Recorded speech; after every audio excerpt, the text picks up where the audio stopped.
Bonjour à tous et bienvenue sur Affaires courantes. Alors aujourd'hui, attention, accrochez-vous bien parce qu'une nouvelle absolument explosive vient de tomber à Kinshasa et franchement ça pourrait bien tout changer dans la guerre qui déchire l'est du Congo. Voilà, c'est dit. L'armée congolaise vient de faire une annonce qui fait l'effet d'une bombe. Elle affirme détenir la preuve irréfutable de l'implication directe du Rwanda dans le conflit.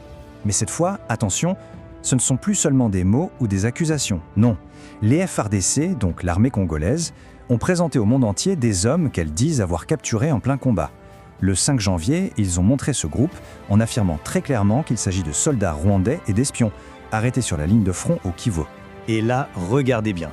La liste que donne l'armée congolaise est hyper détaillée. On ne parle pas de vagues soupçons, on a des noms, des grades, comme ce major Jean-Paul Chimipunda, et même les raisons précises de leur capture. C'est du très très lourd. Et ce n'est pas tout, en plus des militaires, 8 civils des pays voisins ont aussi été présentés. Ils sont accusés d'espionner pour les rebelles du M23, ce groupe armé qui sème le chaos dans la région. Le message du Congo est donc d'une clarté absolue. Regardez, ce n'est pas une guerre civile, nous sommes victimes d'une invasion étrangère. Bon, on s'en doute, face à une accusation aussi frontale, la réponse n'a pas tardé. Et c'est là que la guerre des mots commence vraiment. On se retrouve donc avec deux histoires qui s'affrontent. C'est parole contre parole, mais à une échelle internationale.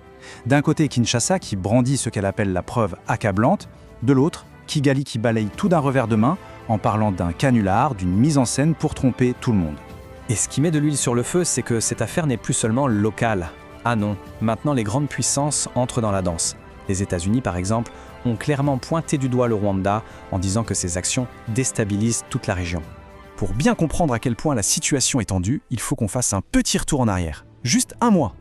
Parce que croyez-le ou non, avant cette crise, on se serrait la main et on signait des accords de paix. Cette chronologie, elle est terrible parce qu'elle montre à quel point tout a basculé vite. Un accord de paix est signé, et même pas une semaine plus tard, l'encre était à pelle sèche, les combats reprennent de plus belle. En quelques jours, toutes les promesses de paix se sont envolées.